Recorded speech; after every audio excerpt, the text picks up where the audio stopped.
In this video, we're going to be building a crazy fast gold farm. This gold farm produces 30,000 nuggets per hour, or in other words, just over a double chest of blocks every single night you AFK at it, which is just an absolutely insane amount of gold. This should be enough for all your bartering needs, for golden carrots, for rails, pretty much for whatever else you want it to use it for. So yeah, hope you enjoy. If you like this episode, don't forget to leave a like and subscribe if you'd like to see more content like this in the future. And for now, let's go ahead and hop into the video. Hello, welcome back to my survival world. This is Redstone CPU, and we've got a lot to do today. So we're going to be starting on the gold farm as previously mentioned, but before we go ahead and do that, I'm going to show you what I've been doing off camera and off the world. So first of all, let's start with off the world. It's quick and easy to show. I've been doing a little spreadsheet right here that I'll just pop up on screen. And this spreadsheet is just to help me keep track of all the projects I've done in the world, what I need to do next, just to keep myself on track. As you can see, each individual farm or build or whatever is just labeled with a different color depending on its status. So for example, green, the Enderman farm we built in episode 1 is labeled green, same as the iron farm. Those are just to show me what's been done and what hasn't. So yellow is in progress, meaning we are in the middle of working on it. Orange means that it hasn't been started yet. Blue means that it has been designed in creative but hasn't been built in survival yet.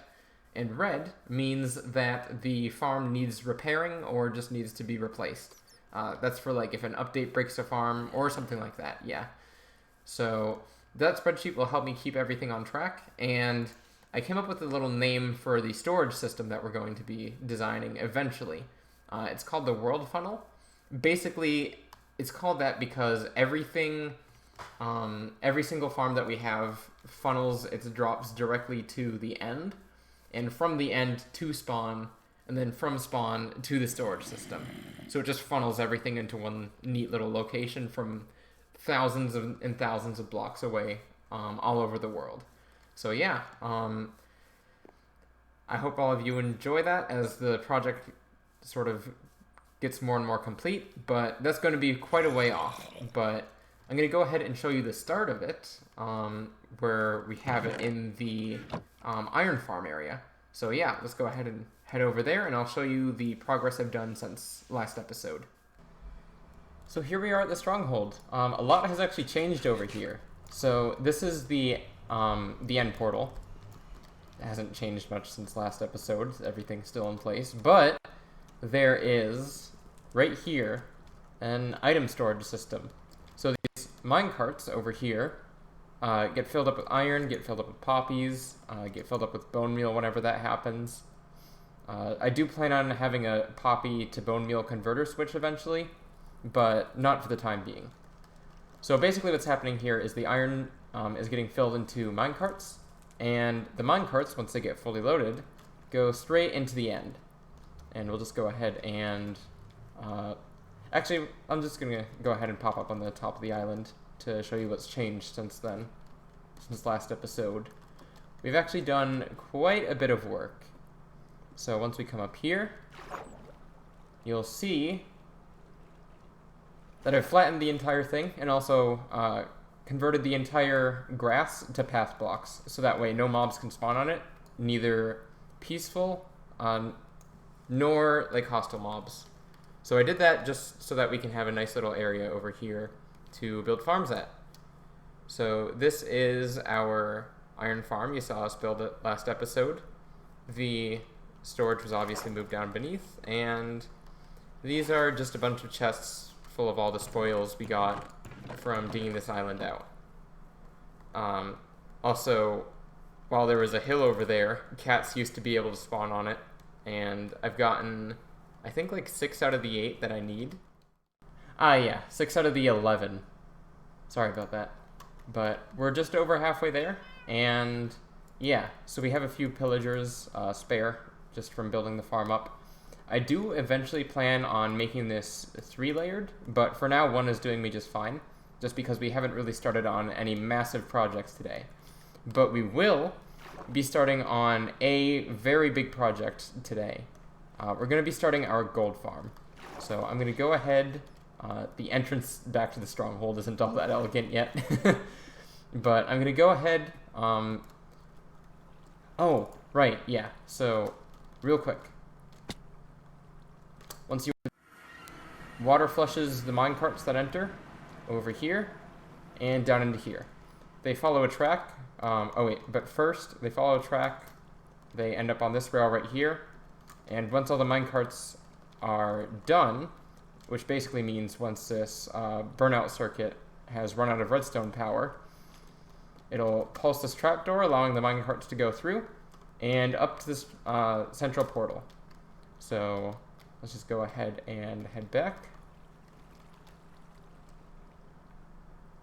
And we just went ahead and smoothed out this staircase as well as opened it up to the void.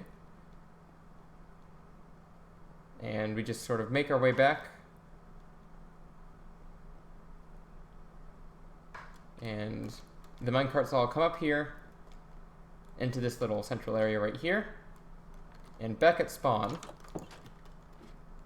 they end up right here in these chests. The contents of them. The minecarts just sort of end up on these two rails, just sort of chilling out until they get emptied. And I just sort of, once they're emptied, just whack at them, take them off the rails, and put them in this chest, just for recycling later. But, so we're going to go ahead and build a gold farm today.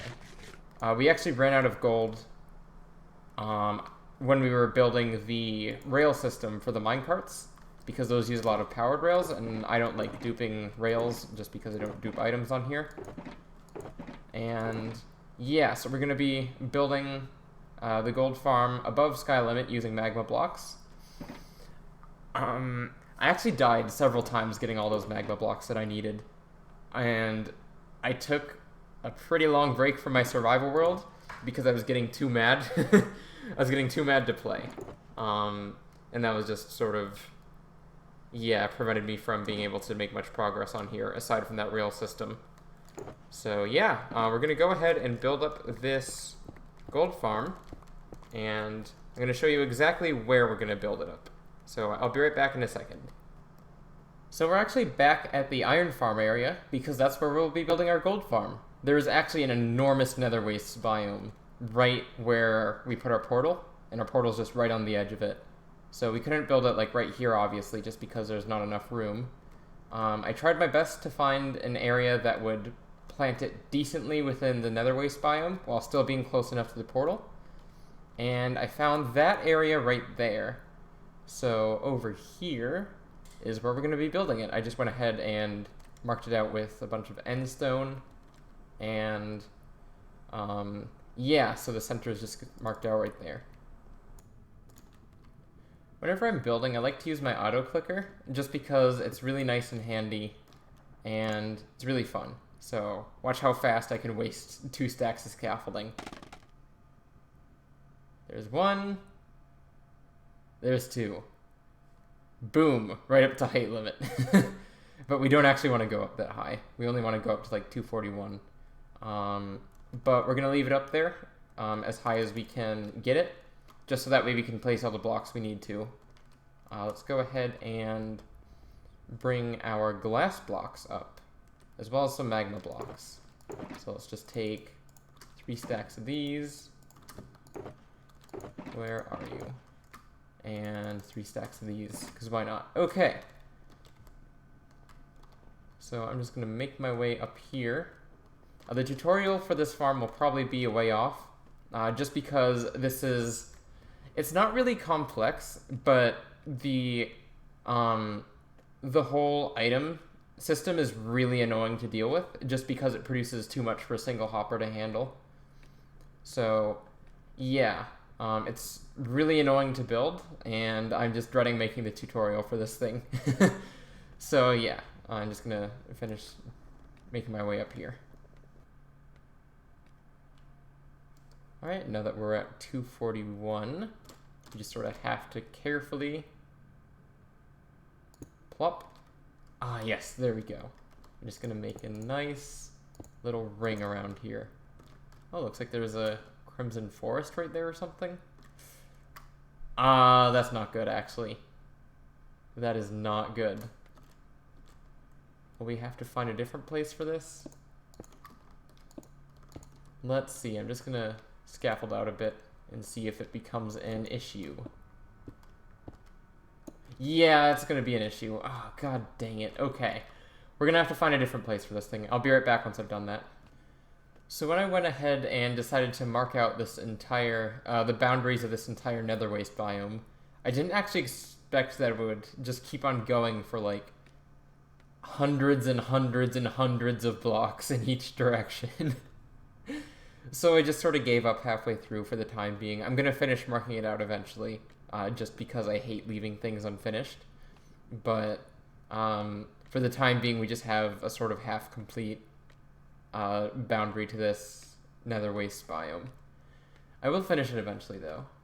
Oh, we went a little too high. 241.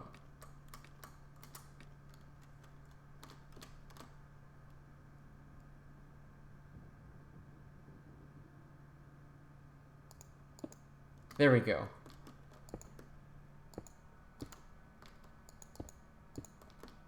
So once we've went ahead and created this, we're going to find our center, which is our AFK spot, and mark that out.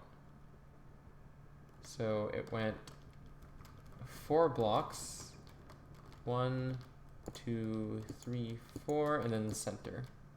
So this is our center. Then we're going to go 24 blocks in each direction.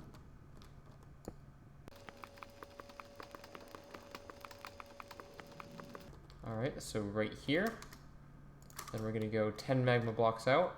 1, 2, 3, 4, 5, 6, 7, 8, 9, 10. Then right beneath us should be endstone. I'm not sure if I got that right. Ow. I'm gonna light this up just so that nothing spawns here. Yeah, my armor's gonna be doing a lot of that today. I have 3 little rings I need to build up. Let's go ahead and check.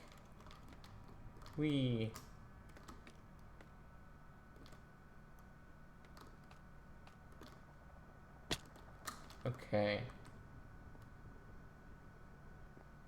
Ram up against here, and look up. Yeah, looks like we did it.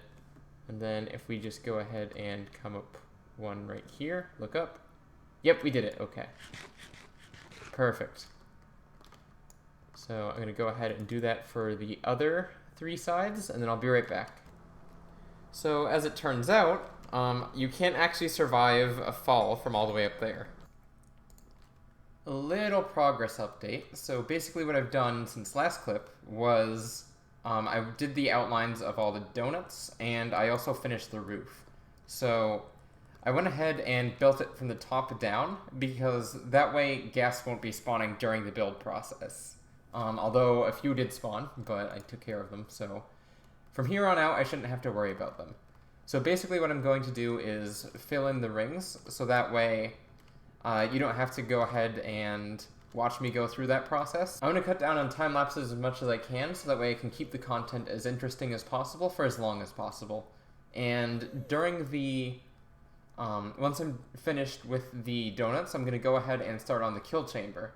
So that's going to be a little bit unique. I haven't done a kill chamber that handles this many items before, so it's going to be pretty fun. I hope you enjoy, but I'll be right back once I finish the donut rings. So we've pretty much finished the donut itself. Now onto the fun part, which is the killing chamber. Oh, I fell right back down. Okay, so what we're going to be doing is we're going to have a 3x2 right here. And we're just going to be swiping away at the pigmen, or zombie piglins, I guess, as they walk up here. So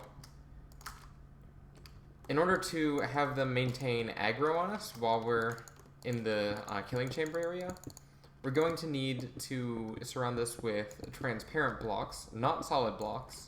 So you can use glass, you can use slabs, pretty much whatever. And I'm just going to go ahead and do this build it up a little bit more. And then put slabs here. Slabs? Oh, I guess I put them away.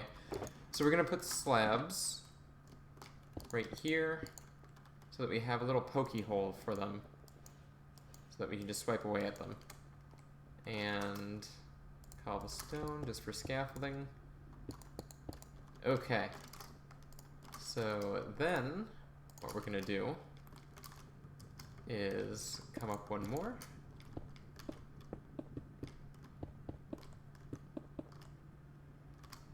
So it's 1, 2, and then one more. Like such. So, next up we're going to just grab some trapdoors. Actually, I don't think I have them... Yeah, I don't have them crafted. Okay. So we're just going to go ahead and craft them. We're going to need 4. Okay, and we're also going to need 2 fences. Yeah, 2 fences.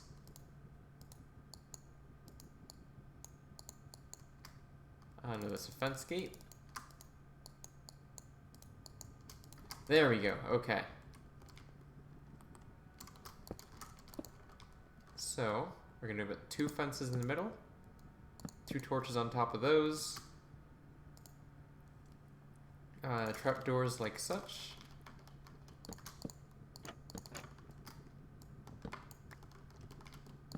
Oh, crap. There we go. Then we're just going to put some stairs coming up from either side of these trapdoors. The fun part.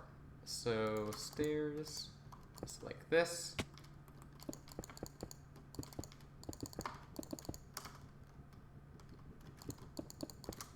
And we're just going to bring out the glass a bit. So that way, the zombie piglins can still see us. Oh, oops. A little bit further over than it should be. So yeah, we're doing glass. We could have done slabs, but I like the look of glass better. And we're just gonna have these come up here like this, and they'll just fall in. Perfect. Okay. We're gonna do the same thing on this side. Grab our glass. Okay, so that should be like this. And then like this.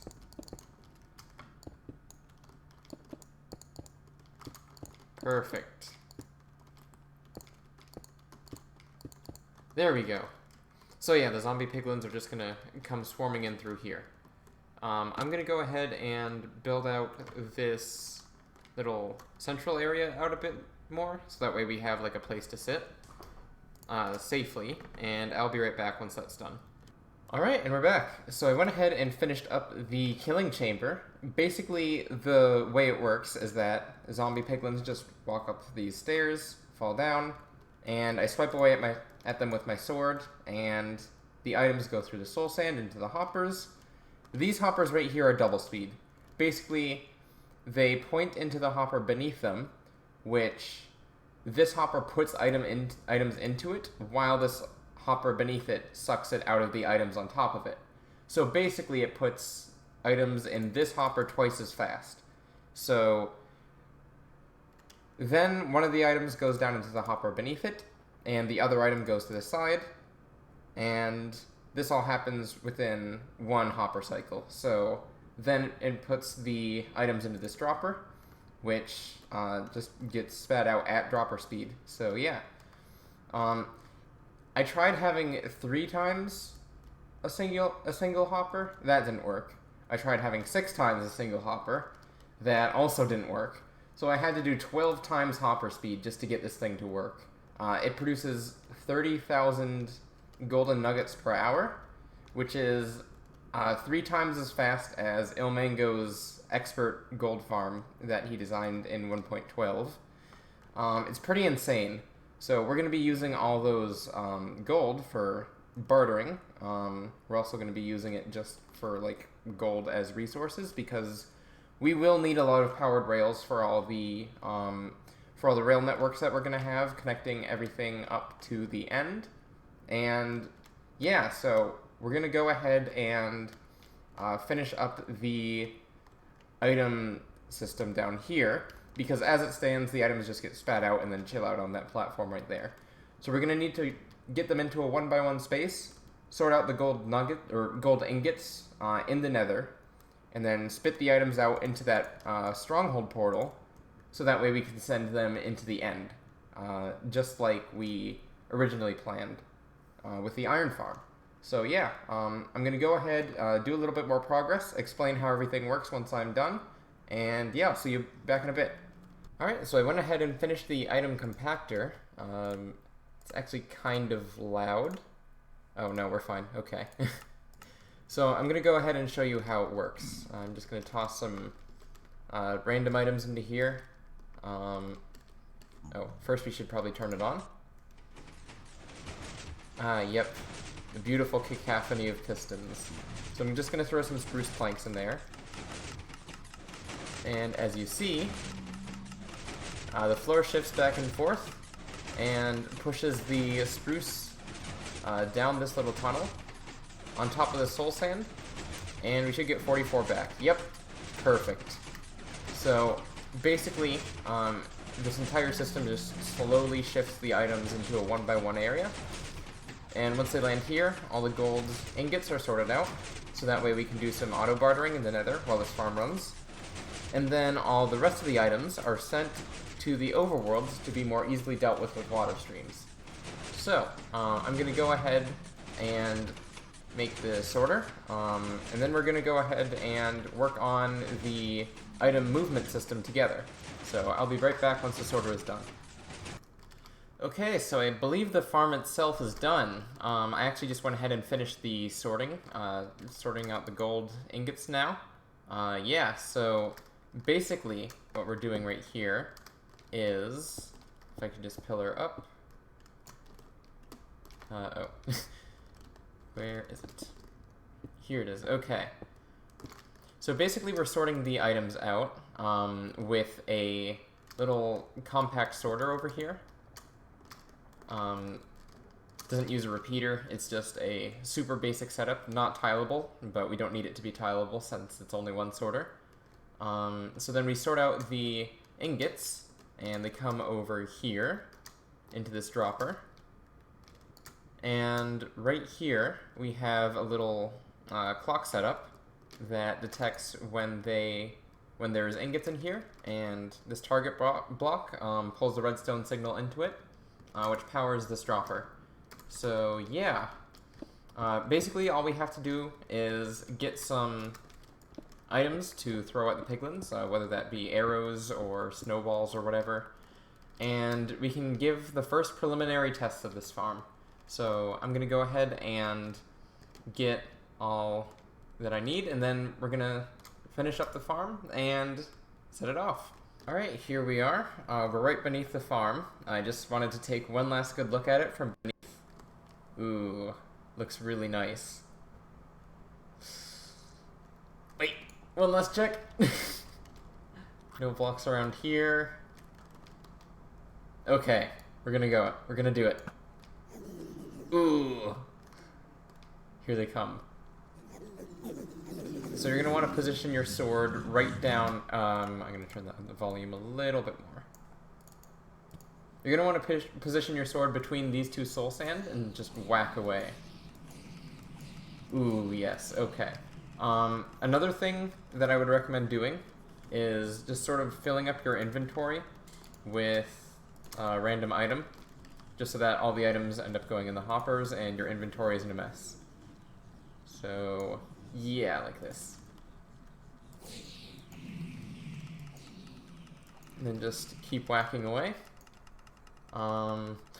Yep, then new pigmen will spawn, and just head down into this killing chamber. One of the benefits of this farm is that it's airtight, so none of the pigmen can actually follow you down on your way down, since it's all glass down the entire center of the farm. and you can just sort of do whatever you want in the top, come down and have zero risk of being attacked by pigmen on your way down. Alright, so let's watch this thing work now. Oh, right. Gonna fill up our inventory. And just whack away. Aiming between the two middle soul sand blocks. And ooh, this thing is working just fine.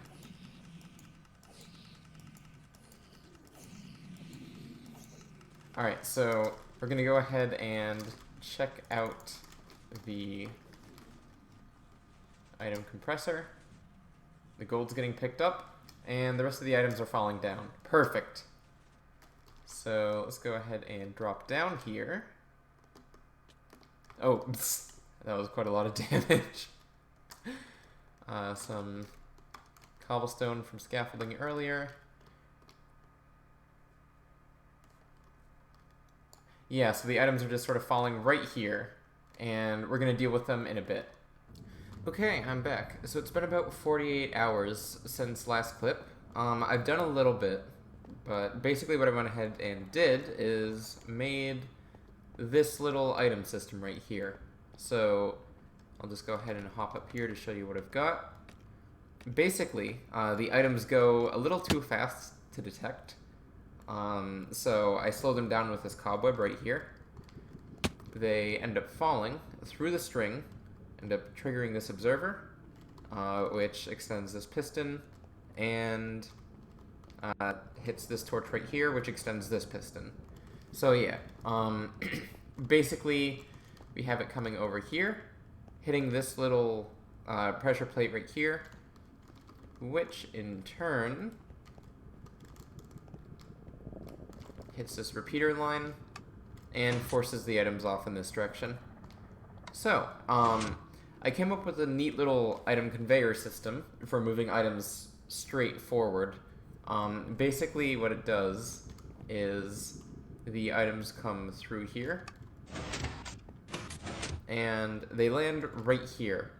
What happens in order is this sticky piston right here retracts, this regular piston here extends, and then this sticky piston extends, shoving the items with this slime block all the way down this line, and then this retracts, allowing more items to come through.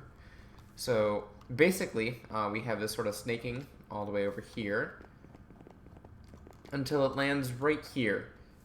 We have this slime pusher right here, spaced out just enough so that the items arc and land exactly where we want them to in the overworld. So this is the portal that leads to the stronghold where my iron farm is. So as this gold farm is running, as the gold farm itself is running, we're collecting the items in here, or the iron in here, so that way the gold farm keeps the iron farm loaded. So whenever I'm using the gold farm, I also get free iron. Just some poppies in here, I guess. So basically, the items end up arcing and landing right up against these slabs right here and falling through the grate. And they end up going up this item elevator. The nuggets are sorted out, everything else gets destroyed. And from there, we go ahead and just store all the nuggets. So right here, you can see this is full, and the items just snake around here. This is the auto crafting setup I have, and then they end up snaking around here, and I ended up AFKing last night and got an entire storage room full of gold nuggets. Nuggets. So, yeah, I ended up dying. I had like 528 levels, and as you can see, I met my untimely demise as I fell from the ceiling and just landed on the bedrock and ended up losing all my levels, unfortunately. So, I'm going to go ahead to crafting all these nuggets, and I'll be back once I've done that. We're going to have tons and tons of them.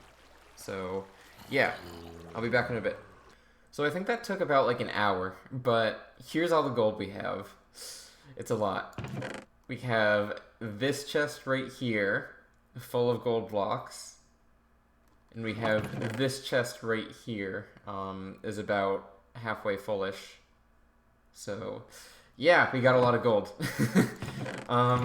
More than what I know to do with it at the moment, so I guess I won't be using that farm for a while.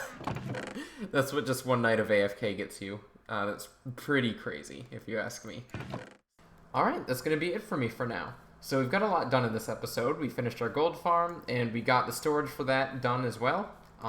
We've got plenty of gold blocks for now. That should be all we need for rails, for golden carrots, and just for bartering, basically whatever we need it for. We won't be running short anytime soon. So for the time being, I think that's going to be it for now. We've got a lot of big projects planned in the future, especially within the next few episodes. I'm going to be starting my quad witch hut perimeter, and that is going to be quite the undertaking. But yeah, but that's going to be it for me for now. I hope you enjoyed, and this is Redstone CPU signing out. Catch you some other time. Peace.